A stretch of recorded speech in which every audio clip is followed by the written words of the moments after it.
Olá, amigos do GELV, é uma alegria estar aqui com vocês nessas reflexões. E vou começar, vocês já sabem, o tema hoje é orgulho e humildade. A gente vai falar um pouquinho sobre os ensinamentos do Evangelho segundo o Espiritismo, do capítulo 7, Bem-aventurados pobres de espírito. E é uma mensagem, está lá nas instruções dos Espíritos, é um item muito interessante. Mas antes, vamos ler uma breve página de Emmanuel do livro Vinha de Luz, capítulo 30. É uma página que eu recomendo que todo mundo depois vá lá no capítulo 30 do Vinha de Luz e releia, porque é uma página muito interessante, muito adequada para nós nos dias de hoje. E depois eu vou fazer uma breve prece, convidando a todos a se sentirem, se imaginarem na sala de reuniões do GELV, enfim, para estarem naquele ambiente, né, no seu próprio ambiente. E assim a gente iniciar com o pé direito essa conexão tão importante com os espíritos, com os guias, com os mentores da casa. Então vamos lá. O nome da mensagem é De Alma Desperta. Por isso te lembro, despertes o dom de Deus que existe em ti. É uma mensagem de Paulo. E ele estava escrevendo para Timóteo, né? E aí ele diz o seguinte, né? Emmanuel diz, comentando essa passagem: é indispensável muito esforço de vontade para não nos perdermos indefinidamente na sombra dos impulsos primitivistas. À frente dos milênios passados, em nosso campo evolutivo, somos suscetíveis de longa permanência nos resvaladouros do erro, cristalizando atitudes em desacordo com as leis eternas. Para que não nos demoremos no fundo dos precipícios, temos ao nosso dispor a luz da revelação divina, dádiva do alto, que, em hipótese alguma, devemos permitir se extinga em nós. Em face da extensa e pesada bagagem de nossas necessidades de regeneração e aperfeiçoamento, as tentações para o desvio surgem com esmagadora porcentagem sobre as sugestões de prosseguimento no caminho reto, dentro da ascensão espiritual. Nas menores atividades da luta humana, o aprendiz é influenciado a permanecer às escuras. Nas palestras comuns, cercam-no insinuações caluniosas e descabidas. Nos pensamentos habituais, recebe 1001 convites desordenados das zonas inferiores. Nas aplicações da justiça, é compelido a difíceis recapitulações, em virtude do demasiado individualismo do pretérito, que procura perpetuar. Nas ações de trabalho, em obediência às determinações da vida, é, muita vez, levado a buscar descanso indevido. Até mesmo na alimentação do corpo é conduzido a perigosas convocações ao desequilíbrio. Por essa razão, Paulo aconselhava ao companheiro: não olvidasse a necessidade de acordar o dom de Deus no altar do coração. Que o homem sofrerá tentações, que cairá muitas vezes, que se afligirá com decepções e desânimos na estrada evolutiva, não parece de dúvida para nenhum de nós. Irmãos mais velhos têm experiência maior. Entretanto, é imprescindível marcharmos de alma desperta, na posição de reerguimento e reedificação sempre necessária. Que as sombras do passado nos fustiguem, mas que jamais nos esqueçamos de reacender a própria luz. Então, com essa mensagem, eu convido a todos a fecharem seus olhos, se acalmarem internamente, respirarem aquele ar, a natureza, os momentos de paz, de tranquilidade, usufruídos nas dependências do GELV, na sua sala de reunião pública, que possamos estar transportados para aquele ambiente, e recebermos cada um na sua casa o passe que nos revigora, a mensagem, a inspiração que nos alenta, que nos direciona, em contato íntimo com a nossa própria luz. Que esses caminhos de iluminação interior sejam abençoados por Ti, Pai, e que possamos, com essas breves reflexões do Evangelho segundo o Espiritismo, aprimorarmos, abrilhantarmos um pouco mais a nossa luz divina. Fica conosco nessa tarefa, que assim seja. Bom, então, amigos, imagino que vocês tenham ficado bem curiosos e com vontade de ir lá olhar no capítulo 30, mas depois eu vou comentar um pouquinho ao longo da nossa conversa. Então, lá no Evangelho segundo o Espiritismo, nas instruções dos espíritos, 2 espíritos contribuem com mensagens falando do orgulho e da humildade.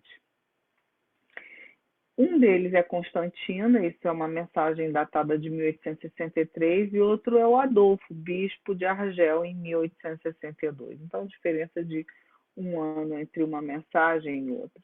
E são mensagens grandes, consistentes, que Kardec compilou e colocou lá nesse título, Orgulho e Humildade.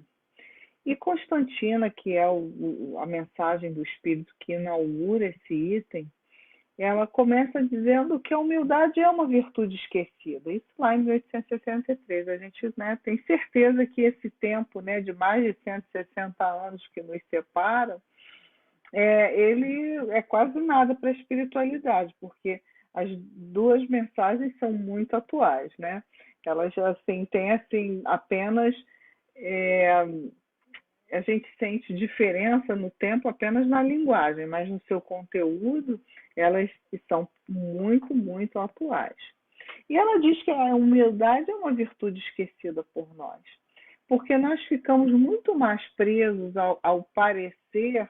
Então a gente quer parecer bom, amável, doce, e não cultiva a base da virtude, que é a própria humildade, né? Então é aquela pessoa que se vangloria por ser humilde, então já não é mais humilde de jeito nenhum. Ela está completamente equivocada. E por isso nós precisamos agora relembrar um pouquinho a virtude da humildade. Eu li uma vez uma frase de Emmanuel sobre humildade que ela simplesmente ficou tatuada na minha alma. Tanto tamanha a minha necessidade de aprender sobre o tema, né? Porque assim, a gente aprende, a gente não esquece aquilo que precisa muito. Eu não vou conseguir falar como a Emmanuel fala, lógico, mas eu vou aqui dizer mais ou menos o que ele dizia. Ele conceituava humildade como aquela situação em que a pessoa tem razão, ela poderia se zangar diante de uma injustiça, ela poderia gritar, ela poderia fazer, teria toda a razão de se rebelar, de odiar, de se magoar, de se ressentir. Porém, ela compreende que o outro está num outro momento de vida, né, o seu agressor, e ela releva. E ele conceitua esse ato de relevar, de não optar pelo caminho da violência, do desforço, da mágoa, do ressentimento, da dor, não arrastar corrente, né? Porque às vezes a gente não briga com a pessoa fisicamente, nem verbalmente, mas carrega aquela mágoa anos e anos a fio. Olha para a cara da pessoa e já lembra o que a pessoa fez naquele dia, né? Naquele outubro de 1952. Vamos chutar uma data bem distante. Então, a pessoa só não se comportou mal perante a sociedade, mas ela guardou aquilo tudo. Então, a gente não pode considerar que essa pessoa seja humilde. Ela não relevou, ela não perdoou, ela não se relacionou mais com o outro dentro de um critério de amor, amorosidade e fraternidade. E aqui, nos 2 textos, tanto Constantino quanto Adolfo falam de uma outra forma dessa necessidade de nós compreendermos o momento evolutivo do outro e aceitarmos não como ofensa própria, mas como dificuldade do outro. Então, quantas vezes nós falamos uma coisa, interpretamos alguma coisa diferente do que a outra pessoa falou, ou vice-versa. Alguém interpreta alguma coisa diferente, né, do que nós falamos, e claro, no sentido negativo, que eu me refiro, né, uma interpretação negativa do que nós falamos, ou nós fazemos uma interpretação negativa do que o outro falou. E aí isso começa a criar uma situação de desconforto familiar, desconforto na casa espírita, desconforto entre amigos e no nosso trabalho, enfim, em todos os campos de relacionamento que vivemos. E essas duas mensagens deixam muito clara que esse ponto, essa dificuldade que nós temos, é porque reside em nós ainda uma grande gama de orgulho. E aí eu faço o link aqui com a mensagem inicial, que fala da necessidade de nós acendermos a nossa luz, porque as sombras, o primitivismo, ele quer se perpetuar em nós. É muito mais fácil nós termos um comportamento primitivo do que um comportamento altruísta, do que um comportamento inovador, do que um comportamento fraterno. Porque a todo momento a gente vivencia, a gente sente, a gente escuta falar de esforço, de violência, de ódio, de intolerância, de segregação, de preconceito. Então, nesse mar de dificuldades, aliado às nossas questões internas, que também tendem a ser por esse lado, acender a nossa luz exige um esforço muito grande, como o Emmanuel colocou. Né? Todos sabem disso, né? Todos concordam com isso. E é nesse momento que nós precisamos nos debruçar para que a virtude da humildade aconteça em nós e que nós possamos nos livrar dessa gama de incômodos que sofremos. Nós precisamos nos debruçar sobre a quantidade de orgulho que existe dentro de cada um de nós. E nós somos seres, né, conforme Joana de Ângeles coloca em muitos livros da sua obra, que nós somos seres muito astutos, porque nós desenvolvemos personas, ou seja, formas de lidar socialmente. Isso não é um problema. O problema é quando essa persona não é coerente com o nosso conteúdo interior. Então, para agradar alguém, eu me finjo, até de forma inconsciente, a ser uma pessoa que efetivamente eu não sou.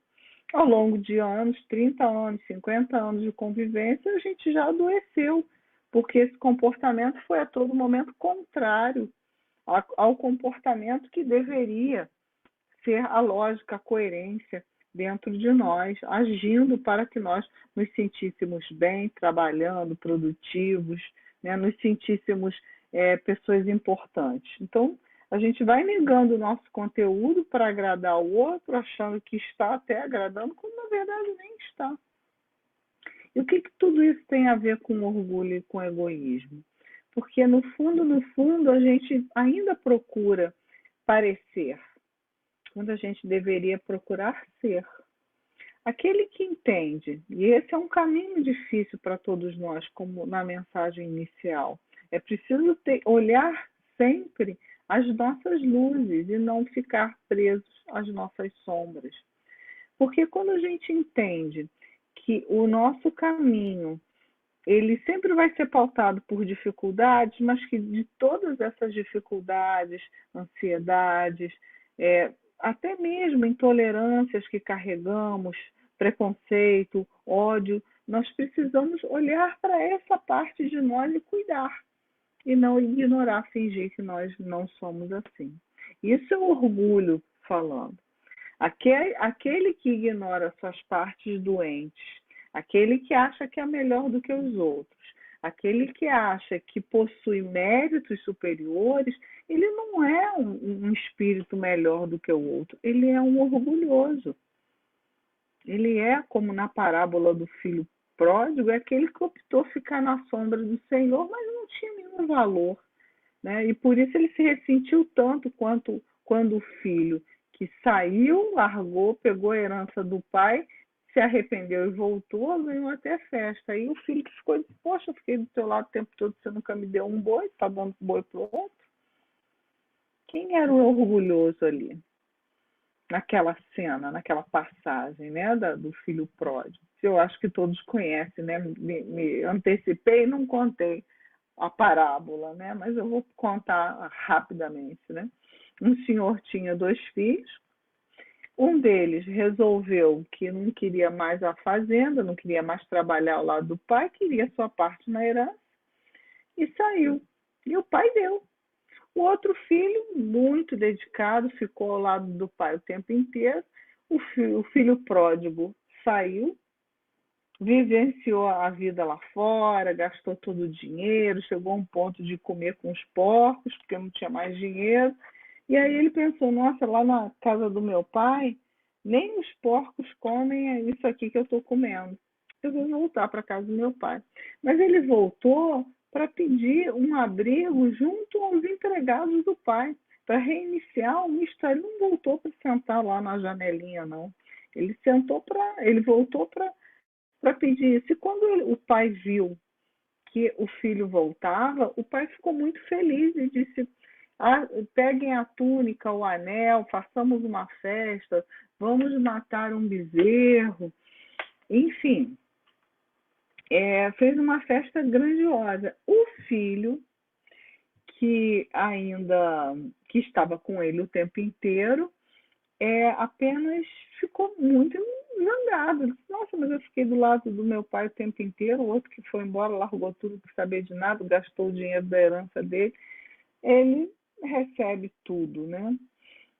E aí, parando, por isso que Jonas chama essa parábola de parábola do Pai Misericordioso. E aí a grande questão, e a gente vai parar aqui na história, né? Se vocês quiserem saber o final, o que o pai falou, vai lá procurar, dever de casa, porque o que me interessa aqui é perguntar qual dos 2 filhos era orgulhoso mesmo?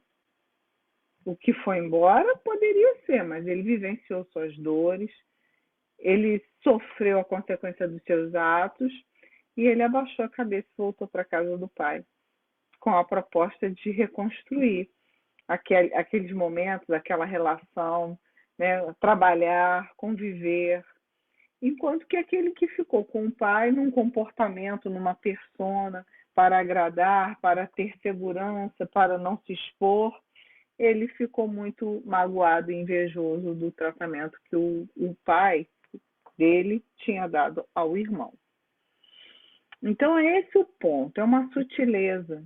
Porque para muitos de nós, o comportamento do filho que ficou, o sentimento de rancor, né, do filho que ficou, seria perfeitamente natural. Poxa, o outro que ficou lá segurando a barra com o pai, o outro chega e tem festa. Mas na visão de Deus, o importante é que a gente volte, né? E aí eu vou antecipar, disse que não ia contar o final, mas o pai dizia, né? Esse filho estava morto e ele voltou. Então o importante é que a gente desperte, a gente acorde, a gente ressuscite. O importante é que a gente reveja as nossas posições. Não é? Nós podemos recuperar, refazer, renovar tudo. Todo o nosso passado, todos os nossos erros, todos os nossos equívocos, desde que façamos esforço.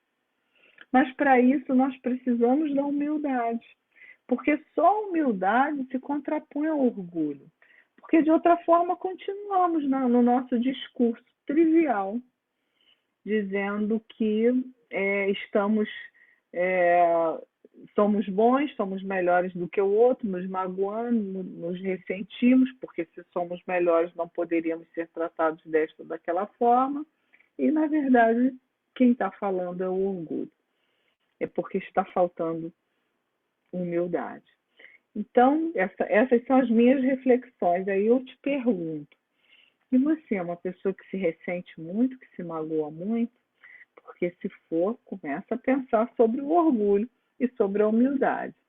E esse é o caminho de todos nós, né? Vivemos numa sociedade hoje que é muito voltada para o individualismo, para o consumismo, né? Até o planeta vem sofrendo com isso tudo e reagindo, né? Porque tudo que nós vivemos, até a pandemia, é consequência do nosso individualismo, do nosso orgulho. Então, o orgulho chegou realmente a um ponto de provocar uma deterioração muito grande até do nosso planeta, da nossa casa planetária. Então, eu imagino que essas reflexões sirvam para simplesmente todos os seres vivos, né? Porque todos nós temos essas grandes reservas de orgulho no nosso coração. E nós precisamos esvaziar essas reservas, acendendo a luz íntima, para que a humildade prevaleça, né? Essa humildade que não se magoa, essa humildade que reconhece o outro, essa humildade que ajuda o outro. Tanto que no texto de Adolfo ele diz que caridade e humildade são duas faces da mesma moeda. Caridade e humildade andam juntos. Então imagina, se alguém magoou a gente nem precisa ir lá falar com o outro, mas perdoa, né? Não deixa a coisa crescer. Isso é humildade e caridade também. Caridade com o outro, que ele não vai se sentir excluído, culpado, não vai sofrer os nossos olhares críticos, nem as nossas falas ácidas, avinagradas, né? Caridade com o outro que estava num momento de dor, de desequilíbrio, de medo, de insegurança e cometeu talvez um ato impensado contra nós. E também ao contrário, caridade conosco, porque muitas vezes cometemos atos impensados porque estamos inseguros, estamos temerosos pelo futuro, estamos com medo de ficar doentes, de perder o emprego, de estar numa situação financeira difícil lá na frente. Tudo isso vai desenhando para nós um conjunto muito prejudicial em termos de vivência, de relacionamento. É por isso que muitas vezes nós pensamos assim, nossa, eu vou no centro, vejo as palestras, assisto no YouTube tudo legal, mas aquilo não entra no meu comportamento. Entra na cabeça, mas não entra no comportamento. E muitas vezes conhecemos pessoas que não fazem nada disso. E elas são naturalmente dóceis, afáveis, humildes. Né? Por que será? Será que o conhecimento atrapalha? Não, o conhecimento não atrapalha. O que nós precisamos é trabalhar a nossa emoção, sair do discurso, das palavras e realmente ter propósitos, metas. Se eu identifico em mim um ponto de orgulho, né, um ponto de mágoa, porque uma pessoa tem e eu não tenho, é nisso que eu preciso pensar e avaliar. Por que eu estou me sentindo assim?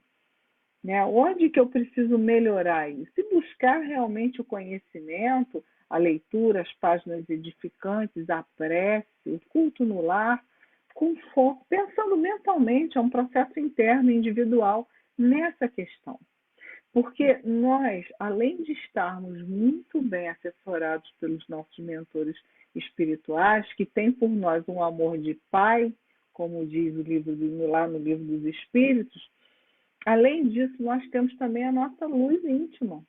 Nós temos Deus em nós. E buscar acendê-la, como na mensagem, é fundamental. Então, precisamos fazer isso internamente. Mas, ao invés disso, o que normalmente nós fazemos?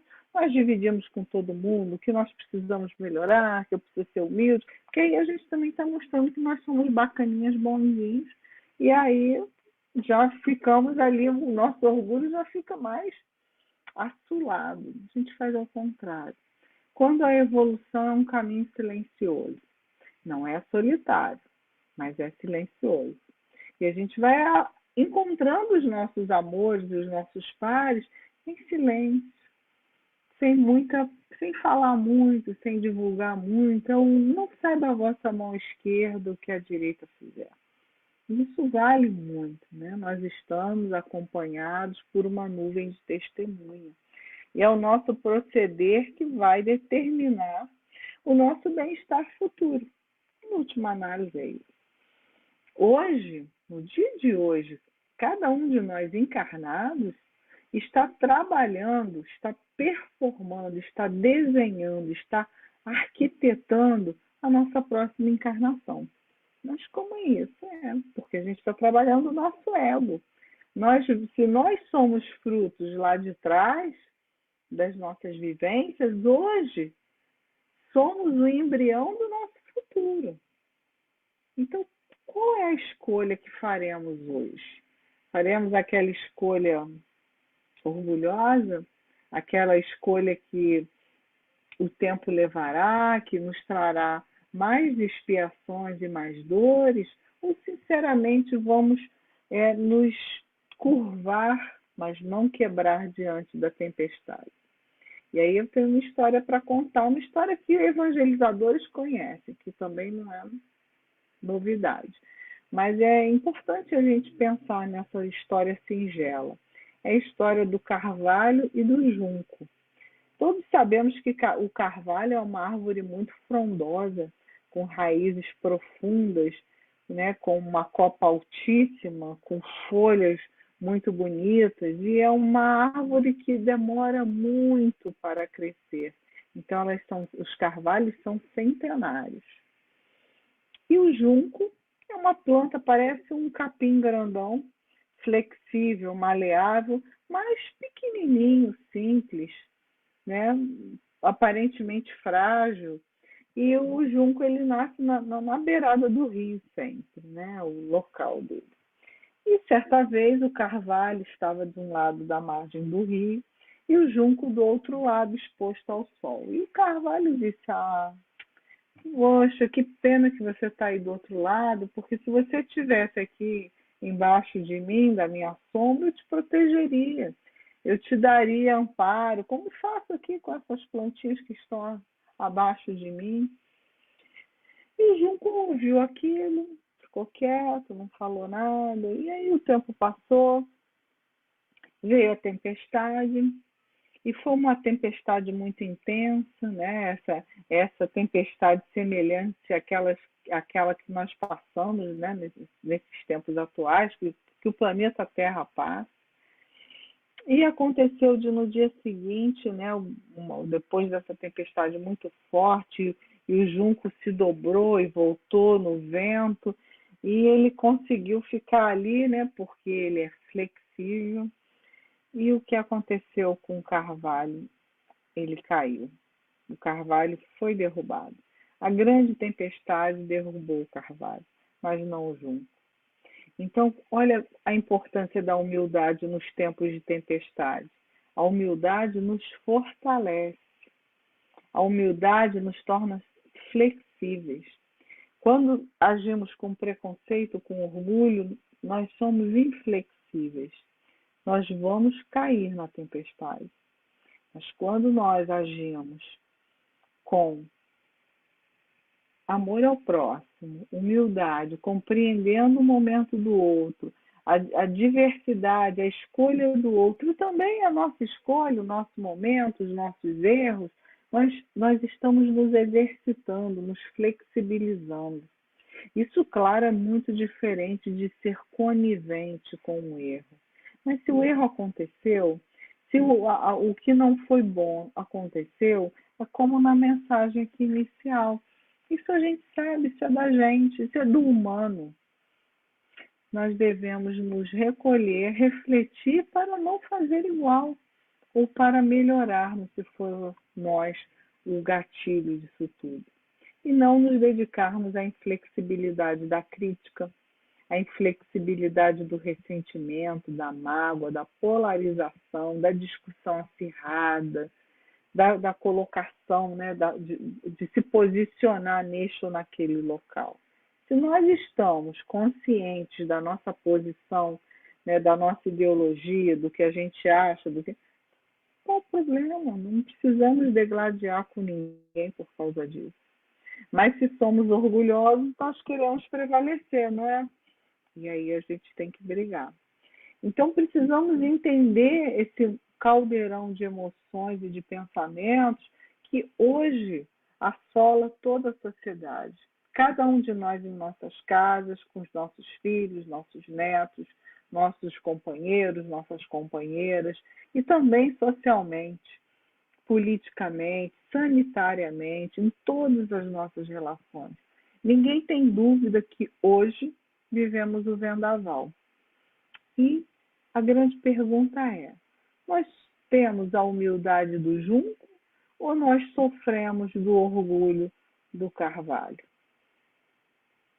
Essa é a pergunta chave para entender essa bem-aventurança, né? Os pobres de espírito, que herdarão o que? O reino de Deus. Porque o reino de Deus é feito para todos. No reino de Deus cabe todo mundo de qualquer jeito, de qualquer forma, com qualquer preferência. A questão é o tanto de humildade, de amor que nós temos pelo próximo. O amor verdadeiro, a humildade sincera, e não aquela humildade de vitrine, que na verdade não é humildade, né? É um orgulho disfarçado, é um orgulho vestido de roupas sujas, roupas casuais, né? Roupas que na verdade não é humildade, é o orgulho. Então, prosseguindo, nós precisamos atacar esse terrível adversário que é o orgulho. No texto de Adolfo, ele diz que é necessário suportar com coragem as humilhações dos homens, e isso é ser humilde, e reconhecer que somente Deus é grande e poderoso. E essa frase, bem pensada, bem refletida, ela vai nos ajudar nos nossos relacionamentos. Porque quando nós tivermos dificuldade com alguém, ou quando nós estivermos em conflito e, portanto, estamos em dificuldade conosco mesmo, que é o mais comum, inclusive, né? Porque aí o que a gente faz? A gente projeta no outro, diz que é o do outro a dificuldade, mas na verdade é nossa. Quando nós suportarmos com coragem, não é com submissão. A orientação dos espíritos não é suportar com submissão às humilhações, é suportar com coragem. E aí eu pergunto para vocês, é preciso ter mais coragem para revidar, para atacar, ou para calar e aguardar e perdoar? O que exige de nós mais coragem? Me parece que não atacar, agir com amorosidade frente àquele que age conosco com uma postura ácida, uma postura crítica, uma postura avinagrada, é mais difícil. Então, necessita de mais coragem. Então, é coragem no sentido de compreender, perdoar e calar. Isso exige de nós. Tem pessoas que falam, não perdoa, não perdoa. O seu perdoa, não esqueça. Aí é igual a não perdoar. Porque realmente a gente tem que ter coragem para ser cristão. É uma exigência, é a condição sine qua non. Não, para sermos cristãos, nós precisamos ter coragem. Porque é muito difícil, né? A proposta é muito revolucionária. E qual é o resultado disso, né?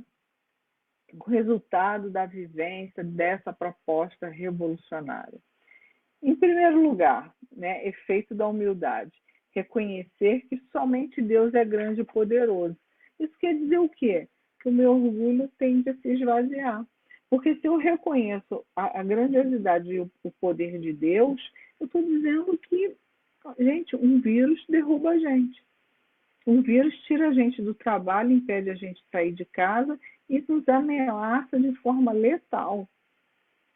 Não reconhecer isso, nos dias de hoje, gente, isso não existe, né? Tá claro que grande e poderoso somente Deus. Né? Esse vírus que vem aí nos ensinar a humildade. Né? Aqueles orgulhosos que se sentiam muito bem porque tinham isso, aquilo outro, tem o título, isso, aquilo, todo mundo está do mesmo jeito. Pode mudar sem o hospital, né? ou a ansiedade, ou uns têm mais acesso, outros têm mais, tudo bem, tá? O risco é para todos. Então é nesse sentido que no texto de Adolfo ele diz que os altares precisam ser demolidos para que o orgulho ceda e a humildade predomine. Mas quais os altares que nós precisamos derrubar? Primeiro, o altar dos mitos, achando que fulano é melhor, vou seguir ciclano, né? A gente tem uma mania de quando a gente gosta de uma ideia, de alguém, a gente coloca aquela pessoa no pedestal. O que acontece? Claro, essa pessoa como nós é falha e a gente já se ressente porque a pessoa falhou. Mas quem mandou você botar a pessoa no pedestal na qualidade de mito? Né? Isso existe até no meio espírita, né? A gente diz, nossa, fulano é perfeito. Quando você vê que fulano não é perfeito, pronto, espiritismo não serve. Não é bom o espiritismo. Então, por quê? Nós somos falhos, grande e poderoso é Deus. Então, demolir os mitos. Depois, demolir o altar do medo. Porque o medo nos afasta do amor. Quando nós agimos sem medo, nós estamos mais próximos do amor, da segurança. O medo paralisa, nos impede de agir. É claro que eu estou falando daquele medo patológico que nos traz ansiedade, depressão, paralisia de ação. Eu estou falando desse medo, né? Claro que eu vou ter medo de atravessar a rua sem olhar. Se eu fizer isso, eu sou irresponsável, né? Doida, muito mais do que, né, corajosa. Aliás, nada corajosa. Então eu falo desse medo que nos traz insegurança. Insegurança do nada. Isso nos afasta do amor, porque nos impede de nos relacionarmos com mais fluidez, com termos mais à vontade como nós somos. Né? Tem gente que eu conheço, pessoas queridas que engordaram durante a pandemia, então não sai, não pode sair de casa, agora que não sai mais porque está gordo. Por quê? Por quê? Medo de ser rejeitado? Mas se seus amigos são gordofóbicos, talvez, né? Substituir os amigos ou ensinar para os amigos que isso acontece e a gente vai fazer o caminho inverso para recuperar a saúde, se for o caso. Mas a gente se limita. O medo coloca a gente numa redoma. E a gente fica ali circulando, né, nesses limites do medo, vivenciando esses medos, a chegar a um ponto de vivermos possibilidades. Né? Se o filho chega tarde, é um problema, foi sequestrado, foi um acidente, ninguém pensa que o filho atrasou, que o trânsito engarrafou. Então a gente já vive numa situação social de medo, de ansiedade, de dificuldade, de patologia. A gente precisa derrubar esse altar e colocar tudo na mão de Deus, que é grande e poderoso. Então, se a gente perder o controle de alguma situação, coloca na mão dele. O filho da gente, antes de ser nosso filho, é filho de Deus. Não seremos negligentes com o nosso filho, mas nós não vamos deixar que o pensamento, a patologia do medo nos tome, nos carregue. E esse é um sinal de humildade também, porque eu trago Deus, eu aciono meu Deus interno, a minha luz divina, a meu favor, para me ajudar, para me colocar, né, para me dimensionar dentro daquela situação aflitiva que eu vivo. E não recorro ao meu primitivismo que me diz que eu sou culpada e, portanto, mereço passar todos os problemas do mundo, todas as dores do mundo. Depois, nós precisamos demolir o altar do ressentimento e da mágoa. Já falei um pouquinho aqui, né, quando eu contei a história do filho pródigo e do seu irmão. O ressentimento é a inveja. A mágoa é a inveja. Nós nos magoamos porque nos achamos muito superiores e aquela pessoa não podia ter falado isso comigo, não podia isso, podia aquilo.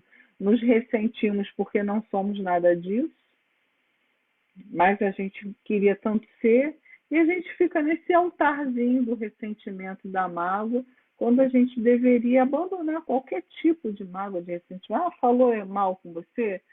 Usou a palavra errada? Foi crítico? Foi sarcástico? Foi irônico? É um problema dele.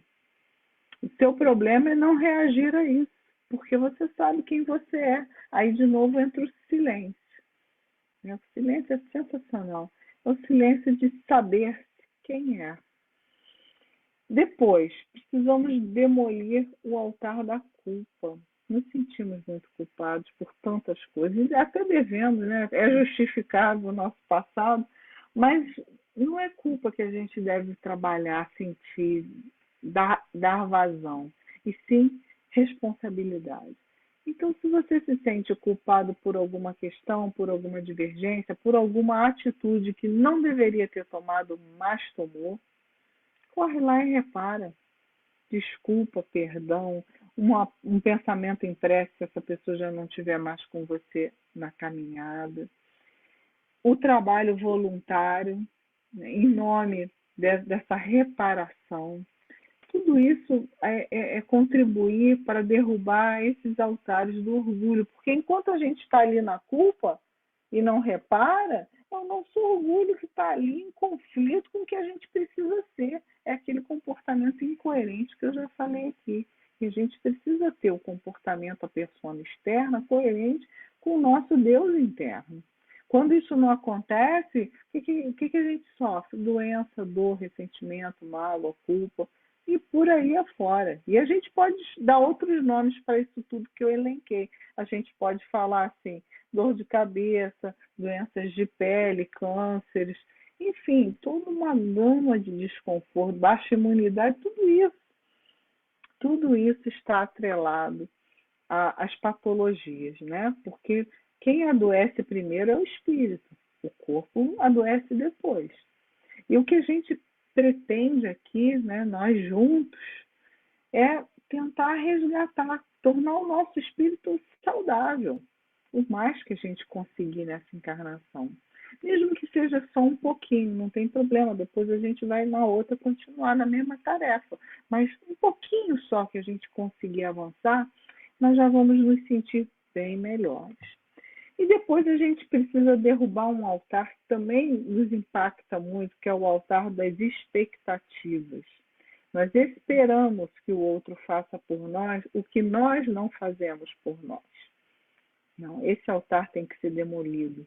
Isso é um orgulho, né? Ficar na posição de aguardar, esperar, porque eu fui boa mãe, fui boa esposa, fui boa isso, fui boa aquilo, agora você me retribui. Então toma lá e dá cá a todo momento. Isso não é orgulho falando? Para demolir esse altar, a gente precisa fazer, doar-se incondicionalmente. Fiz, nem sei, nem lembro o que fiz. Eu fiz, achei bom, foi bom para mim o bem. Felicita primeiro a quem o faz. E esse tem que ser o propósito de fazer o bem. A felicidade de trabalhar no bem.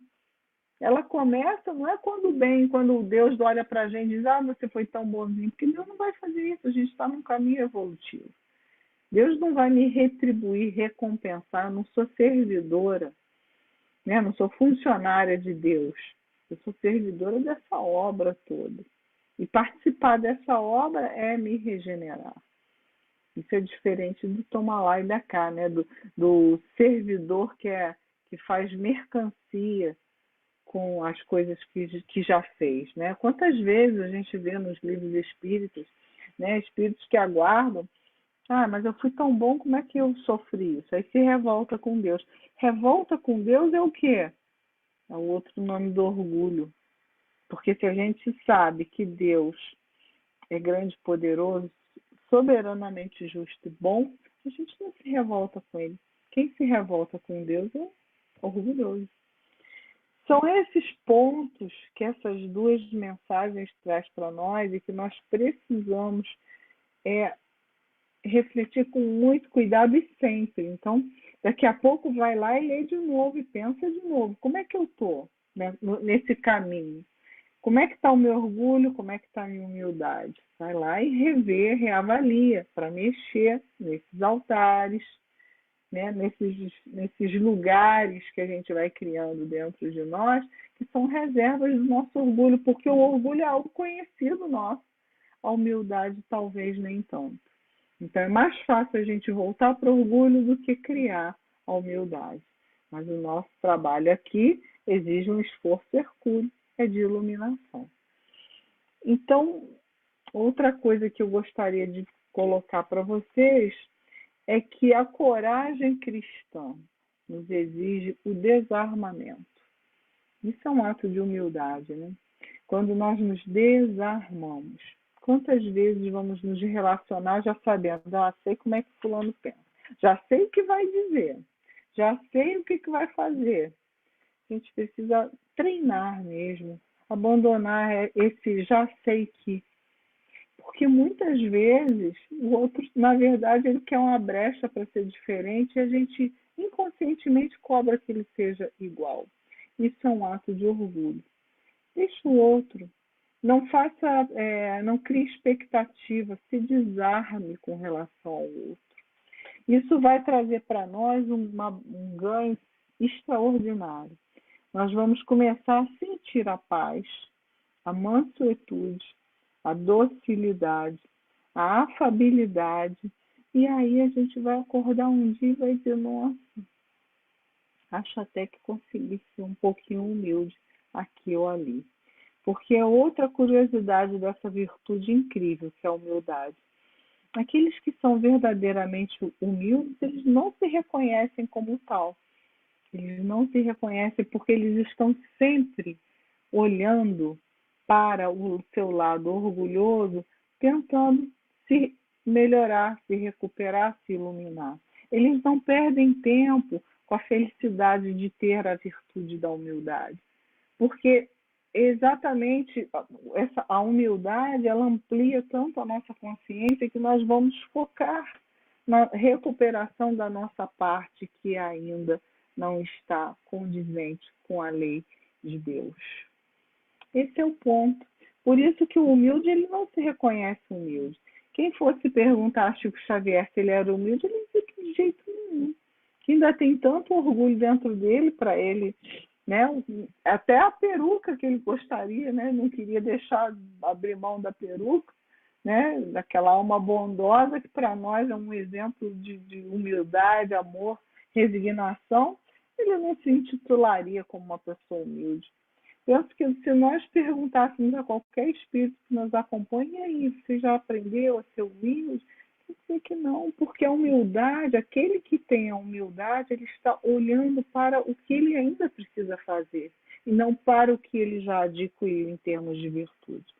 Por isso a humildade é a base de todas as virtudes, porque a humildade nos estimula a conquistar outras virtudes.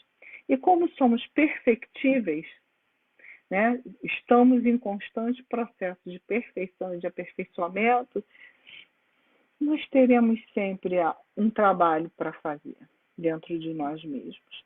Que possamos ter a coragem cristã de nos lançar nesse trabalho, nos desarmar, nos colocar perante Deus como sendo o grande poder, né? Deus, o grande poderoso, e colocar ali a nossa alma desnuda, sem rótulos, sem posses, sem orgulhos, sem expectativas, sem mitos, sem projeções, para que Deus nos ajude, né? Esse Deus interno que existe em cada um de nós, com auxílio dos nossos mentores espirituais, a sermos como o junco, que na grande tempestade se curva e a tempestade passa e ele se recupera. Porque se nós formos grandiosos, se formos fortes como o carvalho, pode ser que nós não resistamos à velocidade do vento. Então, que essa seja a grande lição para os dias de hoje, para nós. Vamos aceitar. A humildade nos leva à aceitação das dores e o reconhecimento de que as dores nos farão melhores, mais saudáveis, mais amorosos, mais afetuosos, né? Mas se nós fizermos um exercício rápido para confirmar essa teoria e pensarmos assim, nos emocionávamos tanto quanto nos emocionamos hoje quando vemos relatos de dores de pessoas doentes, dos nossos irmãos amazonenses que passaram por situações limite, quando faltou oxigênio. Todos nós nos ressentimos até as lágrimas quando escutamos aquelas histórias, mas foi preciso nós vivenciarmos isso. Então a dor nos iguala. O orgulho nos desiguala, mas a dor, A dor que eu sinto é a dor que você sente, é a dor que qualquer um poderoso, rico, pobre, mais ou menos, branco, não, índio, não importa, sente também. Então, a tempestade, que se chama dor, que hoje atravessamos, ela tem o papel de nos igualar. Sejamos o junco na tempestade. Vamos deixar a tempestade passar e vai restar para nós, ao final de toda essa tempestade, um grande aprendizado, um grande planeta de regeneração, onde estaremos mais equilibrados, mais felizes e mais confiantes. Que possamos acender a nossa luz. E assim, queridos, eu espero que tenham sido úteis. Para mim foi essas reflexões que dividi com vocês. E mãos à obra. Vamos fazer uma breve prece de encerramento, agradecendo a Deus, a Jesus, a presença constante em nossos dias, como aquela força interior que brota nos momentos mais difíceis nas nossas vidas, em cada casa, em cada coração. Que seja esse o momento para pensarmos naqueles que sofrem, naqueles que sentem dores, naqueles que se encontram perdidos pela depressão, pela ansiedade, pelas obsessões, aqueles que padecem nos hospitais, aqueles que não têm o que comer. E todos esses, em todos os pontos do planeta, possam ser também visitados pela tua misericórdia, pelo teu amor, pelo teu amparo. Quanto a nós, auxilia-nos a sermos um pouquinho melhores a cada dia, a acendermos a nossa luz interna, a nossa luz divina, de forma a sermos, sim, do ponto de vista moral, ético, fraterno, amoroso, a tua imagem e semelhança. Que assim seja. Então, queridos amigos, boa noite a todos, que estejamos em paz e segurança. Obrigada. Olha, o deserto é todo teu, tua soberba colossal, pensando que enganavas Deus, escondida no barro carnal, arrogância, já sente o teu castelo ruir, cadê transformação moral? Porém não fugirás de ti, o túmulo te aguarda igual. Geradora de tormentos, insegurança emocional, medo de tudo e de todos, à margem da vida real, arrogância, solitária e infeliz, fraqueza vestida de forte, conjunto de aparências frágeis, que pensa que engana a morte e a arrogância, tão forte aos olhos do cego, os dois tão cegos da alma, fornalha quente do ego, ardendo em aparente calma, arrogância, o falso ar de superior, a sorte da bajulação, apaniguado e sem pudor, as seclas da tua ilusão, arrogância, humilhas com tuas migalhas, tentando te fazer amada, tristeza é só o que tu espalhas, nem sabes como és detestada, arrogância, carregas tantas distonias, distúrbios comportamentais, por dentro é só melancolia, complexos sexuais.